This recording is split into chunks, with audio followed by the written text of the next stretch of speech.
दोस्तों, एकादशी का जो व्रत है वो भगवान श्री हरि विष्णु की असीम कृपा पाने के लिए, साथ ही माँ लक्ष्मी की कृपा पाने के लिए किया जाता है। इसलिए दोस्तों कमेंट में ज़रूर से माता रानी और भगवान श्री विष्णु की नाम का जयकारा ज़रूर से लगाएं। कमेंट में ज़रूर से लिखें जय माता दी या फिर ओम नमो भगवते वासुदेवाय।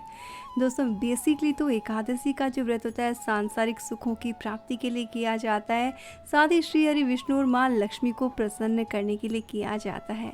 लेकिन दोस्तों इस श्राद्ध पक्ष में आने वाली आश्विन माह के कृष्ण पक्ष की जो एकादशी है, इसका विशेष महत्व है क्योंकि पितरों को मोक्ष दिलाने वाली एकादशी कहा जाता है। दोस्तों इस दिन की व्रत पूजा इत्यादि करने से किसी भी योनि में पड़े हुए पितरों को मोक्ष मिल जाता है।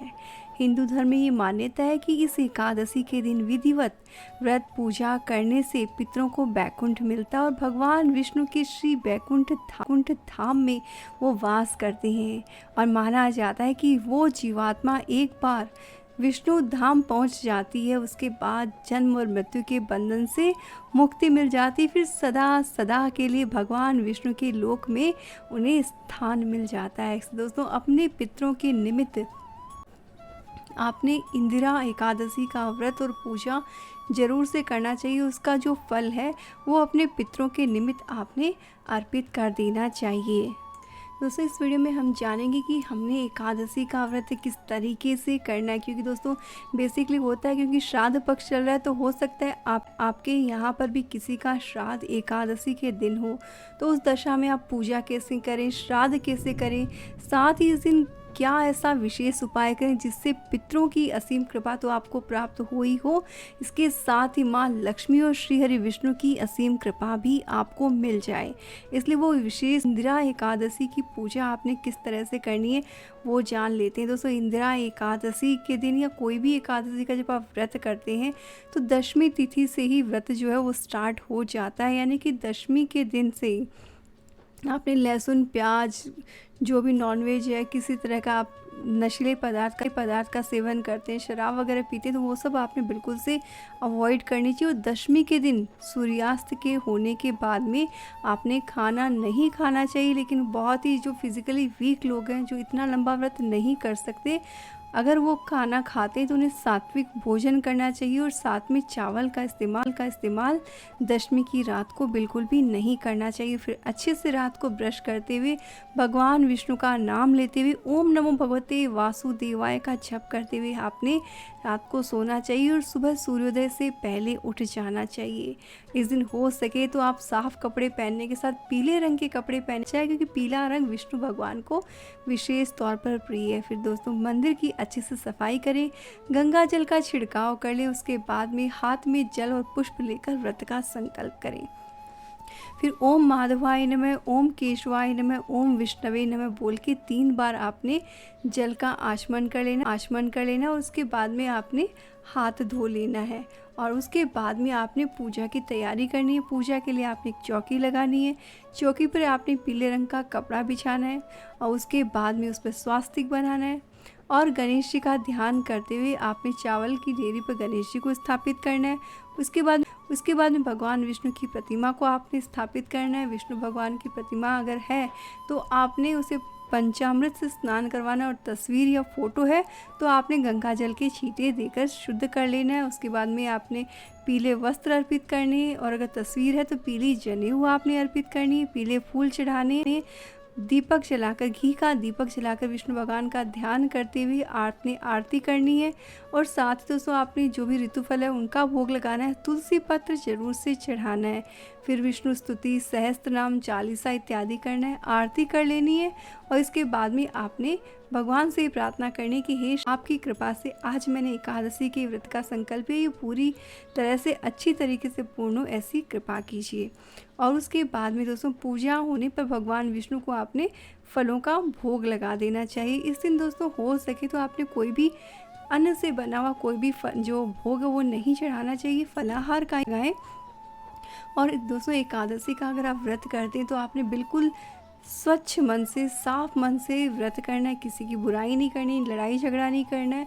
बहुत ही अच्छी तरीके से, सात्विक तरीके से आपने दिन को व्यतीत करना चाहिए। इस व्रत में आप दोस्तों फल है, दूध है, पानी इत्यादि जो वो ले सकते हैं, कोई इसमें कोई दिक्कत नहीं आती। जो चाय पीते हैं वो चाय भी पी सकते हैं। और शाम को दोबारा फिर विधिवत पूजन आपने करना है। फिर आप उसके बाद में जो भी फलाहार का खाना वो ले सकते हैं या फ्रूट्स वगैरह खा सकते हैं। तो इस तरह से आपने व्रत की पूजा करनी है। अब सवाल यहाँ आता है कि अगर इस दिन श्राद्ध हो तो क्या करें। दोस्तों, अगर आपके यहाँ उस दिन श्राद्ध है तो आप श्राद्ध का खाना बनाइए, पंडित जी को खिलाइए।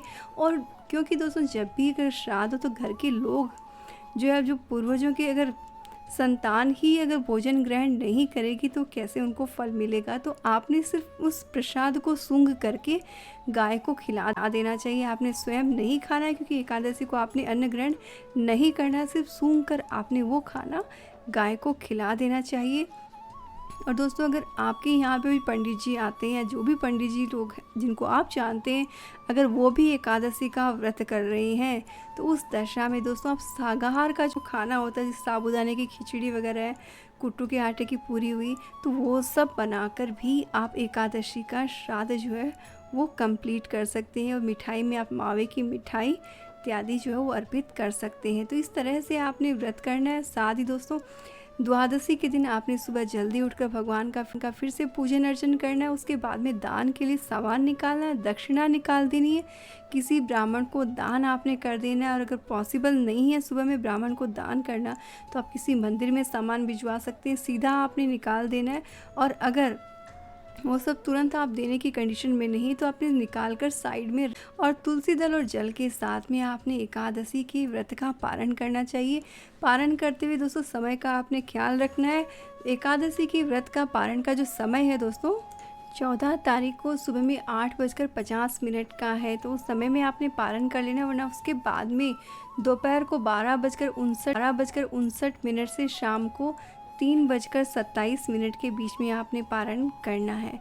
तो हो सके दोस्तों तो सुबह में आप 9 बजे के पहले व्रत का पारण कर लें, क्योंकि दोस्तों एकादशी जो तिथि है वो एक्चुअली में शुरू हो जाएगी 13 तारीख को सुबह में 4:13 पे, और एकादशी तिथि तारीख को सुबह में 3:16 पे। तो आपने जल्दी ही व्रत का पारण कर लेना है, नहीं तो फिर आपको दोपहर के बाद में व्रत का पारण करना रहेगा।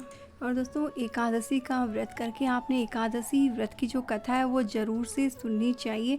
तो चलिए सुन लेते हैं दोस्तों एकादशी व्रत की कथा। इसलिए आपने हाथ में थोड़े से काले तिल लेकर फिर कथा को सुनना है, क्योंकि एकादशी के व्रत में आपने चावल नहीं लेने हैं। अर्जुन ने कहा कि हे भगवान, आश्विन माह की कृष्ण पक्ष की एकादशी का क्या नाम है, इसकी विधि और फल क्या है, कृपा करके कहिए। भगवान श्री कृष्ण कहने लगे कि इस एकादशी का नाम इंदिरा एकादशी है। यह एकादशी पापों को नष्ट करने वाली तथा पितरों को अधोगति से मुक्ति दिलाने वाली होती है। हे पार्थ, ध्यानपूर्वक इस कथा का श्रवण करो, क्योंकि इसके सुनने मात्र से ही वाजपेय यज्ञ का फल मिलता है। प्राचीन काल में सत्यु के समय में महिष्मती नाम की एक नगरी में इंद्रसेन नाम का एक प्रतापी राजा धर्म पूर्वक अपनी प्रजा का पालन करते हुए शासन करता था। वह राजा पुत्र, पौत्र, धन आदि से संपन्न और विष्णु भगवान का परम भक्त था। एक दिन जब राजा सुखपूर्वक अपनी सभा में बैठा हुआ था तो आकाश मार्ग से महर्षि नारद उतरकर उसकी सभा में आए। राजा उन्हें देखते ही हाथ जोड़कर खड़ा हो गया, विधि पूर्वक आसन व अर्घ्य दिया। सुख से बैठकर मुनि ने राजा से पूछा कि हे राजन, आपके सातों अंग कुशलता पूर्वक तो है, तुम्हारी बुद्धि धर्म में, तुम्हारा मन विष्णु भक्ति में तो रहता है। देवर्षि नारद की बातें सुनकर राजा ने कहा, आपकी कृपा से मेरे राज्य में सब कुशल है तथा मेरे यहाँ यज्ञ कर्म आदि सुकृत होते रहते हैं। आप कृपा करके अपने आगमन का कारण बताइए। तब ऋषि कहने लगे कि हे राजन, आप आश्चर्य देने वाले मेरे वचनों को सुनो। मैं एक समय ब्रह्मलोक से यमलोक को गया। वहाँ श्रद्धापूर्वक यमराज से पूजित होकर मैंने धर्मशील और सत्यवान धर्मराज की प्रशंसा की। उसी यमराज की सभा में महान ज्ञानी और धर्मात्मा तुम्हारे पिता को एकादशी का व्रत भंग होने के कारण देखा। उन्होंने संदेशा दिया है, सो मैं तुम्हें कहता हूँ। उन्होंने कहा है कि पूर्व जन्म में कोई विघ्न हो जाने के कारण मैं यमराज के निकट रह रहा हूँ। सो हे पुत्र, यदि तुम आश्विन कृष्ण एकादशी का व्रत मेरे निमित्त करो तो मुझे स्वर्ग की प्राप्ति हो सकती है। इतना सुनकर कहने लगा कि हे महर्षि, आप इस व्रत की विधि मुझसे कहिए। नारद जी कहने लगे कि आश्विन माह के कृष्ण पक्ष की दशमी के दिन प्रातःकाल श्रद्धापूर्वक स्नान आदि से निवृत्त होकर पुनः दोपहर को नदी आदि में जाकर स्नान करें, फिर श्रद्धापूर्वक पितरों का श्राद्ध करें और एक बार भोजन करें। प्रातःकाल होने पर एकादशी के दिन दातुन आदि स्नान आदि से निवृत्त होकर व्रत के नियमों को भक्ति पूर्वक ग्रहण करते हुए प्रतिज्ञा करें कि मैं आज संपूर्ण भोगों को त्याग कर निराहार एकादशी का व्रत करूँगा। हे अच्युत, हे पुंडरीकाक्ष, मैं आपकी शरण में हूँ, आप मेरी रक्षा कीजिए। और इस प्रकार नियम पूर्वक शालिग्राम की मूर्ति के आगे विधि पूर्वक श्राद्ध करके योग्य ब्राह्मण को फलाहार का भोजन कराएं और दक्षिणा दें। पितरों के श्राद्ध से जो बच जाए उसको सूंघ कर गौ को दें अर्थात गाय को दें। धूप, दीप, गंध, पुष्प, नैवेद्य आदि सब सामग्री से ऋषिकेश भगवान का पूजन करें। रात में भगवान के निकट जागरण करें। उसके पश्चात द्वादशी के दिन प्रातःकाल भगवान का पूजन करके ब्राह्मणों को भोजन कराएं। भाई, बंधुओं, स्त्री, पुत्र सहित आप भी मौन होकर भोजन करें। नारद जी कहने लगे कि हे राजन, इस विधि से यदि तुम आलस्य रहित होकर इस एकादशी का व्रत करोगे तो तुम्हारे पिता अवश्य ही स्वर्गलोक को जाएंगे। और इतना कहकर नारद जी अंतर ध्यान हो गए। नारद जी के कथनानुसार राजा द्वारा अपने बांधुओं दासों सहित व्रत करने से आकाश से पुष्प वृष्टि हुई और उस राजा के पिता गरुड़ पर चढ़कर विष्णु लोक गए। राजा इंद्रसेन भी एकादशी के व्रत के प्रभाव से निष्कंटक राज्य कर अंत में अपने पुत्र को सिंहासन पर बैठाकर स्वर्ग लोक को गया। हे पार्थ, ये इंदिरा एकादशी के व्रत का महात्म्य मैंने तुमसे कहा है। इसे पढ़ने और सुनने से मनुष्य के सब पाप छूट जाते और सब प्रकार के भोगों को भोगने के बाद में व्यक्ति वैकुंठ को जाता है। दोस्तों, कथा सुनने के बाद भगवान श्री हरि विष्णु के नाम का जयकारा जरूर से लगाएं और कमेंट में जरूर से लिखिए ओम नमो भगवते वासुदेवाय। दोस्तों, पूरे विधि विधान से आपने पितरों के निमित्त इस दिन का पूजन तर्पण करना और व्रत का जो फल है वो अपने पितरों के निमित्त आपने कर देना है। साथ ही दोस्तों, इस दिन आपने एक काम जरूर से करना है। दोस्तों, गौ माता में 33 करोड़ देवी देवताओं का वास होता है। और दोस्तों, इस दिन क्योंकि वैसे भी दोस्तों श्राद्ध के पुण्य का फल जो है वो काले तिलों के दान से मिलता है और श्राद्ध कर्म काले तिल के बिना अधूरा माना जाता है। तो आपने दोस्तों क्या करना है, थोड़े से काले तिल लेने और उसके अंदर गुड़ को मिलाकर एक लड्डू बना लेना है। ये लड्डू आपने गौ माता को खिलाना है। इससे दोस्तों जहाँ एक और आपके पितरों को तृप्ति मिलेगी, वहीं पे आपको भी इस व्रत का पूरा फल मिलेगा और सभी सांसारिक सुखों की प्राप्ति होगी। इसके साथ ही दोस्तों इस दिन आपने काले तिल और गुड़ का दान जरूर से करना चाहिए। अपने पितरों के निमित्त उन्हें याद करते हुए आपने तर्पण के समय में भी काले तिल का इस्तेमाल जरूर से करना चाहिए।